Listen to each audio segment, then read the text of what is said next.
भारत जैसी developing country में ग्रामीण क्षेत्रों में खासकर बहुत ज़्यादा महिलाओं पे प्रतिबंध है। कहीं धर्म के नाम पे, कहीं संस्कृति के नाम पे मुंह ढक के रखने की, घर से बाहर जाकर काम ना कर पाने की बहुत सारे प्रतिबंध हैं। ऐसे में अगर कोई महिला देश के सर्वोच्च पद पर पहुंच जाए यानी कि राष्ट्रपति, तो वो पूरे समाज की बहू बेटियों के लिए एक ज़बरदस्त मोटिवेशन का काम करती हैं। जी हाँ दोस्तों, मैं आपकी स्क्रीन पे जो हैं श्रीमती प्रतिभा पाटिल, जो भारत की पहली महिला राष्ट्रपति बनी। आज इनके बारे में सारी मज़ेदार इन्फॉर्मेशन। यही वो पहली महिला थी जिन्होंने फाइटर जेट उड़ाया, वो भी 74 साल की एज में, जिस एज में लोग खटिया से नहीं उठते हैं। ये सारी मज़ेदार इन्फॉर्मेशन आज जानेंगे इस वीडियो में, बने रहिए अंत तक। नमस्कार दोस्तों, मैं हेमंत कुमार आपका स्वागत करता हूं आपके अपने YouTube channel study with Hemant पर। मैं जल्दी से बताऊं कि रोज़ शाम को 7:15 बजे हमारी न्यू वीडियो आती है, तो जो दोस्त नए हैं जल्दी से चैनल को सब्सक्राइब कर दें, लाइक शेयर कमेंट ज़रूर करें, आगे बढ़ने में थोड़ा सहयोग दें। अब हम चलते हैं पहले हमारे लास्ट वीडियो के प्रीवियस ईयर क्वेश्चंस, जो मैंने एज होमवर्क क्वेश्चन आपको दिया था। देखिए, एक चीज़ मैं आपको बताऊं कि क्वेश्चंस बहुत ध्यान से करिए। ये उससे पहले मैं चाहता हूं कि ये टॉपिक बहुत ज़्यादा इंपॉर्टेंट है। Powers of the president of India, ये राष्ट्रपति की वो पावर्स हैं जैसे हमने पढ़ा था पार्डनिंग पावर्स 2 वीडियो पहले। तो पहले एक बार quickly powers of the president, किसमें बहुत सारे क्वेश्चंस आते हैं एग्जाम में। क्वेश्चंस को बहुत ध्यान से करना है आपने, क्योंकि इसमें आप देखेंगे कि एक एक लाइन के अंदर क्वेश्चन आज जो हम वीडियो करने वाले हैं, इसलिए मैंने डिसाइड किया कि पहले हम इसको करते हैं फिर आगे चलेंगे। एग्जीक्यूटिव पावर्स, एग्जीक्यूटिव पावर्स भारत के राष्ट्रपति की क्या हैं? All executive actions of the government of India are taken in the name of the president. सारे एग्जीक्यूटिव एक्शन जो हम ऑलरेडी कर चुके हैं कि राष्ट्रपति के नाम पे लिए जाते हैं। Appoints the prime minister and other union ministers, जितने भी प्राइम मिनिस्टर और बाकी मिनिस्टर्स हैं उनको राष्ट्रपति अपॉइंट करते हैं। अपॉइंट गवर्नर्स, अटॉर्नी जनरल जो हाईएस्ट लॉ ऑफिसर है कंट्री का, कैग जो पब्लिक पर्स जिसको बोला जाता है, controller and auditor general of India, UPSC के चेयरमैन जिसकी आप तैयारी कर रहे हैं भाई यूपीएससी, उनके चेयरमैन, इलेक्शन कमिश्नर, इन सब को राष्ट्रपति अपॉइंट करते हैं। अपॉइंट चीफ जस्टिस एंड जजेस of the supreme court and high courts, इन सारे जजेस को, चीफ जस्टिस हैं जो भारत के, इनको राष्ट्रपति ही अपॉइंट करते हैं। Supreme commander of the Indian armed forces, ये तीनों सेनाओं के अध्यक्ष हैं, वो कौन है? सुप्रीम कमांडर हमारे राष्ट्रपति। ये आ गई उनकी एग्जीक्यूटिव पावर कि वो कैसे अपनी क्या क्या चीज़ें एग्जीक्यूट कर सकते हैं, काम काज में ला सकते हैं। सेकंड है लेजिस्लेटिव पावर्स, कि कानूनी पावर क्या है उनकी। समन्स और prorogues parliament and dissolves the Lok Sabha. Summon करना मतलब शुरुआत करनी जब दोनों सेशन हैं लोकसभा राज्यसभा का, तो उनको एड्रेस करना, उनकी जॉइंट सीटिंग को बुलाना। कब? हर साल जब भी जनरल इलेक्शंस होते हैं उसके बाद पहला सेशन, उसको संबोधन करना, तो उसके लिए समन भेजना, और सेशन का अंत करना वो राष्ट्रपति करते हैं। और लोकसभा को डिसॉल्व भी कर सकते हैं, भंग कर सकते हैं। Addresses the parliament's first session of each year, हर एक साल का पहला सेशन और हर एक जनरल इलेक्शन के बाद पहला सेशन वो राष्ट्रपति संबोधित करते हैं। Nominates 12 members to the Rajya Sabha, 12 जो मेंबर्स हैं राज्यसभा में वो राष्ट्रपति नॉमिनेट करते हैं। Gives assents to the bill and can return non money financial bills once, मतलब सारे बिलों को मंजूरी देना, तभी जाके वो फाइनली एक एक्ट बनता है, अधिनियम बनता है, और वो वापस कर सकते हैं नॉन मनी बिल्स को, मनी बिल को वापस नहीं कर सकते। आर्टिकल 111 के तहत हमने पुरानी वीडियो में पूरा एक्सप्लेन किया था। Issues ordinance when parliament is not in session, parliament session में नहीं होती जब, तो कोई इमरजेंसी आ जाए, ऐसा लगे राष्ट्रपति को कि हालात काबू करने के लिए एक ऑर्डर पास करना पड़ेगा, उसको कहते हैं ऑर्डिनेंस। वो एक एक्ट के बराबर उसकी पावर रहती है। Issues ordinance when parliament is not in session, article 123। फिर आ जाएं फाइनेंशियल पावर्स के ऊपर। Money bills can be introduced only with the president's recommendation, जो मनी बिल्स हैं वो राष्ट्रपति की रिकमेंडेशन पे ही इंट्रोड्यूस किए जाते हैं। पहले ही बातचीत कर ली जाती है कि भाई पैसे का मामला है, गवर्नमेंट को पैसा चाहिए कोई स्कीम लॉन्च करने के लिए, किसी काम के लिए, बाढ़ आया है उसके बजट के लिए, तो उस सब के लिए पहले ही परमिशन ले ली जाती है, तो इसलिए राष्ट्रपति उसको वापस नहीं करते। तो ये कानून बनाया गया है कि वो साइन करेंगे मैंडेटरली, टाइम सेव करने के लिए। अगला है union budget is presented in the name of the president, जो भी बजट पेश किया जाता है वो राष्ट्रपति के नाम पे। No demand for the grants without president's recommendation, कोई भी ग्रांट नहीं मांगी जाएगी राष्ट्रपति की रिकमेंडेशन के बिना। Appoints the controller and auditor general of India CAG, controls the contingency fund of India, मतलब इमरजेंसी फंड होता है, आपातकालीन पैसे की जरूरत पड़े तब इस फंड से पैसा निकालते हैं। कंसोलिडेटेड फंड से सारे सैलरी अलाउंस जितने भी मतलब चाहे राष्ट्रपति हैं, सुप्रीम कोर्ट के जज हैं, जितनी हाई पोस्ट हैं, वो कंसोलिडेटेड फंड ऑफ इंडिया से सारी सैलरीज वहाँ जाती हैं खर्चा, कंटीजेंसी या इमरजेंसी के लिए। फोर्थ पॉइंट है जुडिशियल पावर्स। जुडिशियल पावर्स में क्या है? अपॉइंट्स द जजेस of the supreme court and high court, इनके जजेस को नियुक्त करना। Can seek advisory opinion of the supreme court, advisory जब भी उनको कोई सलाह चाहिए किसी लीगल मैटर पे टेक्निकली, तो वो सुप्रीम कोर्ट से एडवाइस ले सकते हैं, लेकिन वो एडवाइस बाध्य नहीं है राष्ट्रपति के ऊपर, वो उसको माने या ना माने, मेरी मर्जी। आर्टिकल 143। उसके बाद है has pardoning powers under the article 72, ये हमने डिटेल में की थी पांचों पावर्स, तो प्लीज़ उस वीडियो को ज़रूर देखें। आई थिंक 8th या 9th वीडियो है, तो आप स्टार्ट करेंगे दिख जाएगा, वो कार्टून के साथ मैंने सारी डिटेल में एक्सप्लेन की है आपको। Question number 5, emergency powers. देखिए एक बात और कहूँ कि जो स्टूडेंट्स नए हैं इस वीडियो पे, तो प्लीज़ वो पार्ट 1 और 2 ज़रूर देखें। सारी मैंने डिटेल में टॉपिक को ऐसे एक्सप्लेन किया है ताकि आपको क्लैरिटी के साथ हो और आप क्वेश्चंस को खुद सॉल्व कर पाएँ। नहीं भी देखेंगे तो भी आप इस वीडियो को पूरी समझ पाएंगे। मैं हर एक पॉइंट को एक्सप्लेन करता हूँ क्वेश्चन के साथ। इमरजेंसी पावर्स है national emergency, presidents rule in the state, 352, 356, 360, 4 का गैप है, एक चौका मारते जाइए। 352, 356, 360। फाइनेंशियल इमरजेंसी आज तक देश में कभी नहीं लगी है। एग्जाम के लिए वन लाइनर आपके लिए क्या है कि president of India is a nominal executive, नाम मात्र हेड है, while real power lies with the council of ministers led by the prime minister. असली पावर, ये जितने भी काम हो रहे हैं राष्ट्रपति के नाम पे, ये राष्ट्रपति नियुक्त कर रहे हैं, ये खुद नहीं करते हैं। Advice of the council of ministers, और उनके हेड हो पीएम और उनकी काउंसिल, वो उनको एडवाइस करती है कि जी आप ऐसे करें, आप वैसे करें। राष्ट्रपति नॉमिनल हेड है सर, नाम मात्र के। तो I hope I am very much clear. So अब हम बात करते हैं जो होमवर्क क्वेश्चन के साथ आगे बढ़ते हैं। प्रीवियस ईयर क्वेश्चन हमारे, और ये लास्ट सेशन रहेगा, इसके बाद ये चैप्टर फिनिश्ड। सो आज का topic that is part 11 of chapter 12 the president. Question number 103 पे छोड़ा था आपको, ये होमवर्क क्वेश्चन था। Who among the following presidents of India was associated with the trade union movement.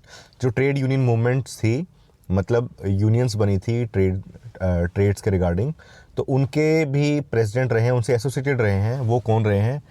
बड़े फेमस, जिनको मैंने बताया था, that is V V Giri. A fourth president जो 1969 से लेकर 74 तक राष्ट्रपति बने, एसोसिएटेड थे with all India trade movements. Also the chairman भी रहे हैं all India trade union Congress for the 2 terms. इसलिए इतने बोल्ड थे भाई, क्योंकि यूनियन का हमेशा काम रहता है कि गवर्नमेंट या कोई भी मैनेजमेंट आपके ऊपर बहुत डोमिनेंस ना कर पाए अननेसेसरली। आपके हितों की रक्षा करने के लिए यूनियंस बनती हैं, बाद में वो खुद पॉलिटिकली मोटिवेट हो जाएं तो बात अलग है, तो लेकिन मकसद उनका ये होता है। तो उसमें बोल्डनेस अच्छी रही है इनके अंदर, इसीलिए मैंने बताया था कि ये अकेले ऐसे थे जो एज ए इंडिपेंडेंट कैंडिडेट खड़े हो गए राष्ट्रपति के पद के लिए। वाइस प्रेसिडेंट की अपनी सीट को रिज़ाइन करके, अपनी पोस्ट को रिज़ाइन करके फिर ये खड़े हो गए और जीत भी गए। सो है मज़ेदार बंदे भाई। आगे चलते हैं। Question number 104 and first one of our this session, which president of India was called the missile man. किस राष्ट्रपति को मिसाइल मैन ऑफ इंडिया कहा जाता है? ये सबको पता है, ऑप्शंस की ज़रूरत भी नहीं है। Option b is answer, APJ Abdul Kalam. सबके प्यारे भाई, बहुत ज़बरदस्त राष्ट्रपति थे, मतलब इनके जैसा मैंने कोई नहीं देखा। The 11th president of India doctor APJ Abdul Kalam, whose term of office was from 2002 to 2007। 2002 से 2007 तक इनको मिसाइल मैन भी कहा जाता है भारत का। And for his work on the development of ballistic missile and launch vehicle technology, ये इनकी ही देन है भारत के अंदर। 2002 से 7 राष्ट्रपति, बैलिस्टिक मिसाइल याद रखें, लॉन्च व्हीकल टेक्नोलॉजी। और question number 105, who among the following chief justice of India also acted as the president of India. कौन से चीफ जस्टिस हैं जो as a president of India भी जिन्होंने रोल अदा किया? ये 4 ऑप्शंस आपके सामने, A MC Mahajan, M Hidayatullah, PN Bhagwati, BK Mukherjee. And your answer is B M Hidayatullah. Former chief justice that is M Hidayatullah served as the acting president, acting मतलब टेम्पररी प्रेसिडेंट, 20 जुलाई 1969 से 24 अगस्त 1969। थोड़े से दिन का मज़ा इनको भी मिला, अप्रॉक्सीमेटली 34-35 दिन का, तो ये एज अ राष्ट्रपति रहे। आगे चलते हैं। Question number 106, who was among following to receive the first Bharat Ratna. First Bharat Ratna किसे मिला? A Rajendra Prasad, B Jawaharlal Nehru, C Lal Bahadur Shastri, D S Radhakrishnan, E none of the above. Bihar PCS 2020 का क्वेश्चन, और सबको अच्छे से पता है, पिछली वीडियो भी मैंने बताया था कि सर्वपल्ली राधाकृष्णन जो आपके सेकंड राष्ट्रपति थे और जिनके नाम पे 5 सितंबर को टीचर्स डे सेलिब्रेट किया जाता है। और इनके साथ किनको मिला था? चक्रवर्ती राजा गोपालचारी, सर्वपल्ली राधाकृष्णन और सीवी रमन। और इनको भारत रत्न मिला 1954 में, पहली बार जब भारत रत्न मिला। तो ये 3 लोगों को याद रख लीजिए, बहुत बहुत इंपॉर्टेंट क्वेश्चन है। Next is question number 107, choose the odd one. Odd choose करें। ए राजेंद्र प्रसाद, बी राधाकृष्णन, जी सी जाकिर हुसैन, डी जवाहरलाल नेहरू। MPPC 1991 जवाहरलाल नेहरू ये प्राइम मिनिस्टर हैं, बाकी तीनों के तीनों राष्ट्रपति हैं, इसलिए ये ऑड वन आउट में ये आंसर मिला। आगे चलते हैं। Question number 108, which of the following statements is not correct. क्या इसमें से सही नहीं है? To hold the office of president candidate should have the minimum age of 35 years. 35 साल की एज होनी चाहिए, बिल्कुल सही है भाई राष्ट्रपति बनने के लिए। Vice president is the chairman of the Rajya Sabha. C vice president is appointed by the president of India. Chairman होते हैं एक्स ऑफिशियो चेयरमैन, अगला चैप्टर वाइस प्रेसिडेंट का डिटेल में पढ़ेंगे, बिल्कुल होते हैं जी राज्यसभा के, ये भी सही है। C vice president is appointed by the president of India, ये ही गलत है, पहले ही बताऊं, क्योंकि वाइस प्रेसिडेंट के इलेक्शंस भी राष्ट्रपति के इलेक्शंस की तरह ही होते हैं इलेक्टोरल कॉलेज के द्वारा। First president of India doctor Rajendra Prasad बिल्कुल थे, पहले दूसरे तीसरे यही थे डॉक्टर राजेंद्र प्रसाद। याद कराया था 1952, 52 से 57, 57 से 62, तो ये उनका टेन्योर था। आर्टिकल 66 के तहत vice president is elected by the members of parliament, मतलब 2 हाउसेस लोकसभा राज्यसभा यही मिलकर पार्टिसिपेट करते हैं। इनके इलेक्टेड और नॉमिनेटेड दोनों members by proportional representation system and single transferable vote system. बाकी स्टेटमेंट सारी सही हैं। Question number 109, assertion A, during the term of the office no litigation can be instituted in any court of law against the president of India। जब भी उनका कार्यकाल चल रहा हो तो कोई भी लिटिगेशन मतलब लीगल कार्रवाई नहीं की जाएगी, किसी कोर्ट में स्टार्ट नहीं की जाएगी राष्ट्रपति के खिलाफ, ये कथन है। कारण क्या है? President office is above the constitution, क्या संविधान से ऊपर है राष्ट्रपति का ऑफिस? तो देखिए नाम से ही एक कॉमन सेंस से आ रहा है कि संविधान से ऊपर तो क्या ही होगा, जितनी भी पोस्ट है। So both A and R true, R is correct explanation, ये सारी चीज़ें हैं, इसको पढ़ के टाइम वेस्ट नहीं करेंगे, आप देख लीजिए स्क्रीन पे ये 4 ऑप्शन। छत्तीसगढ़ पीसीएस 2008 का क्वेश्चन एंड योर आंसर इज, यहाँ पे कोई भी नहीं है, कारण क्यों है? Let's see. As per article 361 clause 2, no criminal proceedings whatsoever shall be instituted or continued against the president or the governor of state in any court during the term of office। 361(2) इस article के तहत कोई भी criminal, word को ध्यान रखिए, criminal proceedings नहीं start होनी चाहिए, ना राष्ट्रपति के खिलाफ ना गवर्नर के खिलाफ, जब भी उनका कार्यकाल हो। But under the provision of article 361 clause 4, इसी आर्टिकल के क्लॉज 4 में civil proceedings can be instituted against the president of or governor of a state during its term of office or 2 months of given return notice, 2 महीने का return notice देना पड़ेगा, उसके बाद initiate कर सकते हैं सिविल प्रोसीडिंग्स। सिविल में आ गया, जैसे मान लीजिए दहेज का केस हो गया जी, राष्ट्रपति साहब यंग से बन गए थे और उसके बाद शादी हुई, शादी के बाद उनकी वाइफ दहेज का केस लगा रही है उन पर, तो ये सिविल प्रोसीडिंग होगी, क्रिमिनल नहीं हुआ में, या डोमेस्टिक वायलेंस लगा लीजिए, ठीक है। तो ये मतलब कोई भी ऐसा, अब ये एग्जैक्ट किस श्रेणी में है आप बताएंगे, मैं सही बता रहा हूँ कि गलत, कमेंट्स में। तो कोई भी सिविल प्रोसीडिंग्स है वो प्रोसीड की जा सकती हैं इनके खिलाफ, इन शॉर्ट पॉइंट ये है, इसीलिए ऑप्शन कोई भी सही नहीं है दोनों। उसके बाद देखें आगे, what is the sequence number of the miss Pratibha Patil as the president of republic of India. कौन सा नंबर है इनका? 10th 11th 12th 13। तो इसको फिनिश करने से पहले हम क्विकली हमारे कंटेंट पे चलें, और ये श्रीमती प्रतिभा पाटिल, मेन पॉइंट्स मैंने यही बना दिए हैं। 1934 में बॉर्न हुई, लॉयर थी और ये गवर्नर भी रही हैं राजस्थान की, और बेसिकली महाराष्ट्र से थी, सरनेम से पता लग रहा होगा पाटिल, और सर्व्ड 2007 से लेकर 2012 तक 12वीं राष्ट्रपति बनी, फॉर्मर गवर्नर रही हैं राजस्थान की। इंडिया की 12th प्रेसिडेंट और first women to fly in a fighter jet. 2009 में इवेंट था जब इन्होंने एयरफोर्स को मोटिवेट करने के लिए, इंडियन एयरफोर्स को, कि भाई आप तो बहुत तगड़े योद्धा हैं, कुछ भी उखाड़ सकते हैं, मैं 74 साल की बुज़ुर्ग महिला हूं और मैं सुखोई 30 MKE उस जेट को इन्होंने फ्लाई किया, उसमें बैठी। So this was the interesting points about the Pratibha Patil, 12वीं ये राष्ट्रपति थी। तो ये पॉइंट्स याद रहेंगे। और मैं लड़कियों को ज़रूर कहूँगा कि भाई देखो, कोई age is just a number, लड़कियां तो वैसे भी यही मानती हैं age is just a number. उसके बाद फिर भी ये देखिए कि प्रतिभा पाटिल जी अगर यहाँ तक पहुँच गई हैं, आप भी कहीं भी पहुँच सकते हो। सो कोई भी बंदिशें हैं गलत वाली, उनको तोड़ें और आगे बढ़ें, आप ज़बरदस्त ऑफिसर बनने वाली हैं। अब आगे चलते हैं क्वेश्चंस के ऊपर क्विकली। इसमें है next is question number 110, 110 number. What is the sequence? Sequence हमने कर लिया, 12वां नंबर था इनका। बिहार पीसीएस में, यूपी में 2 बार आया भी एग्जाम में, प्रतिभा पाटिल। 25 जुलाई 2007, 2012। डेट इंपॉर्टेंट नहीं रहती है उतनी, ईयर जरूर याद रख लें, 2007 से 2012। Next is question number 111। A bill presented in the parliament becomes an act after. एक बिल कब एक्ट बनता है, अधिनियम बनता है पार्लियामेंट में? When it is pass by both houses, the president have give its assent. यहीं तक भी काम खत्म हो गया। जब दोनों हाउसेज में पास हो जाए और राष्ट्रपति से मोहर लग जाए, राष्ट्रपति से मोहर लग गई, तब उसके बाद एक बिल एक्ट बनेगा। So this is clear. Next is question number 112। Who has the constitutional power to declare a geographical area as the scheduled area? Schedule area घोषित किया जा सकता है किसी एरिया को, ये एक पावर किसके पास है? किसी भी ज्योग्राफिकल एरिया को, वो राष्ट्रपति के पास है भाई। D is the answer. And just a minute, question number 112 किया हमने, ये उसकी एक्सप्लेनेशन है। यस, इसको थोड़ा सा एक बार डिटेल में पढ़ लें। Yes, President of India has the constitutional power to declare a geographical area as a scheduled area. This provision is described in the 5th schedule of the Constitution. जब मैंने आर्टिकल्स वाला चैप्टर करवाया, chapter 3, उसको ध्यान से एक बार देख लें, सारे कॉन्सेप्ट्स क्लियर हो जाएंगे एकदम। शेड्यूल क्या है, क्या डिफरेंस है पार्ट आर्टिकल इन सब में। और 5th शेड्यूल क्या है कि भाई 5th शेड्यूल में ये प्रोविजंस दे रखे हैं अकॉर्डिंग टू दिस कि राष्ट्रपति may at any time direct that whole or any part of the scheduled area shall cease to be a scheduled area.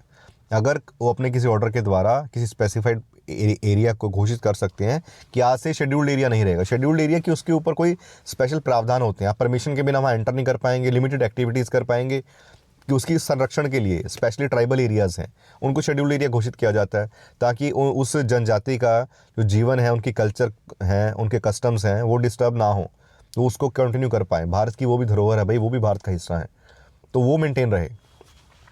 Next is या कोई और इंपॉर्टेंस के साथ, जैसे इसको वाइल्ड लाइफ सेंचुरी बनाना है या बायोस्फीयर रिजर्व है, उस एंगल से शेड्यूल एरिया घोषित कर दिया जाता है। Increase the area of the scheduled area of a state after the consultation with the governor of a state. मतलब उस स्टेट के गवर्नर के साथ बातचीत करके, डिस्कशन के बाद उसको शेड्यूल्ड एरिया उस स्टेट के एरिया को, मान लीजिए वो 100 स्क्वायर यार्ड था तो उसको 150 स्क्वायर यार्ड करना है, एग्जाम्पल के लिए कह रहा हूँ, बहुत बड़ा होता है, तो वो बढ़ा दिया जाएगा उनसे बातचीत करके।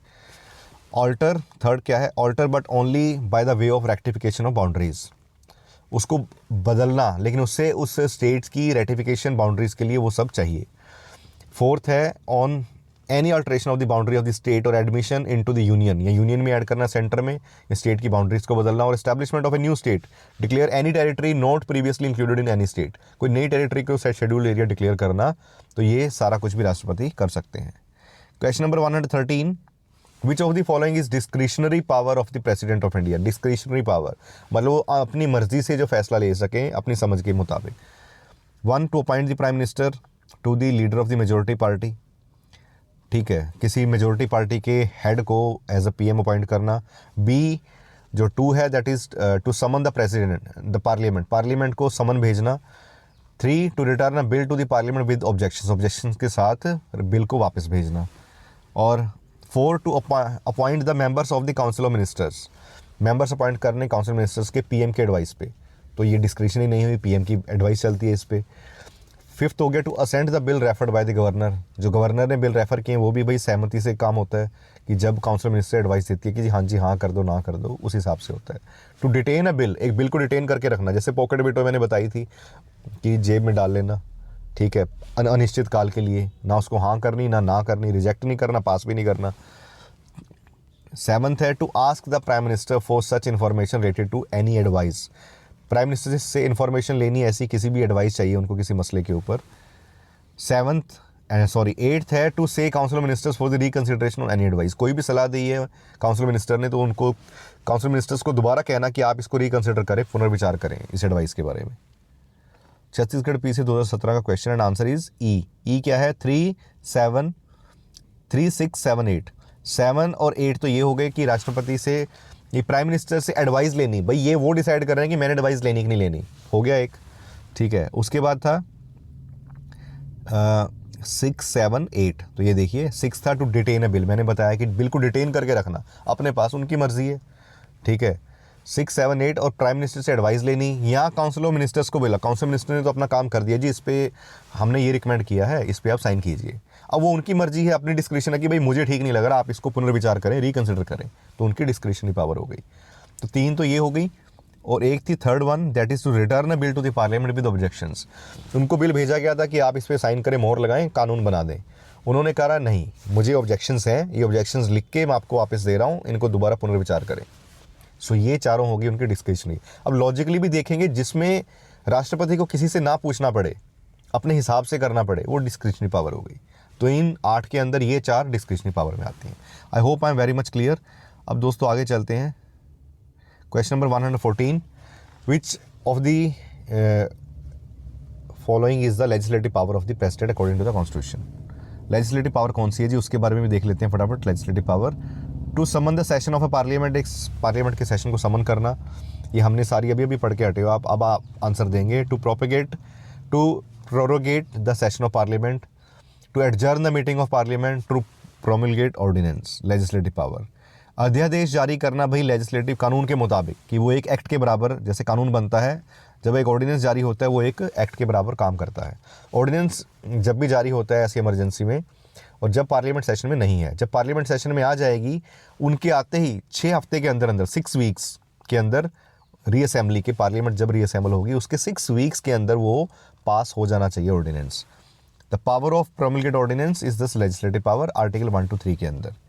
Question number 115, he represents the nation but does not lead the nation. वो रिप्रेजेंट करते हैं नेशन को बट लीड नहीं करते हैं। लीड कौन करते हैं? Prime minister. ये डिक्टम किस चीज़ पे लागू होता है? ये एक लोकोक्ति कहावत राष्ट्रपति पे, इसलिए कहते हैं नॉमिनल हेड, और पीएम जो है वो रियल हेड। उसके बाद है 116 question, which of the following president of India has been the governor of Bihar. Bihar के गवर्नर कौन रहे हैं जी?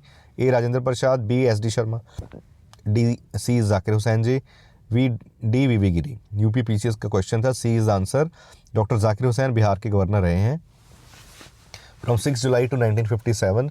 देखिए मैं एक तरीका बता रहा हूँ, इन राष्ट्रपति के बारे में जो भी आपने पढ़ा, जो भी डिटेल, कौन सा गवर्नर, अगर मान लीजिए प्रतिभा पाटिल गवर्नर रही हैं राजस्थान की, तो जब आरएएस का एग्जाम आप दे रहे हो, राजस्थान एडमिनिस्ट्रेटिव सर्विसेज, वहाँ पे वो रेलिवेंसी रहेगी इंपॉर्टेंट।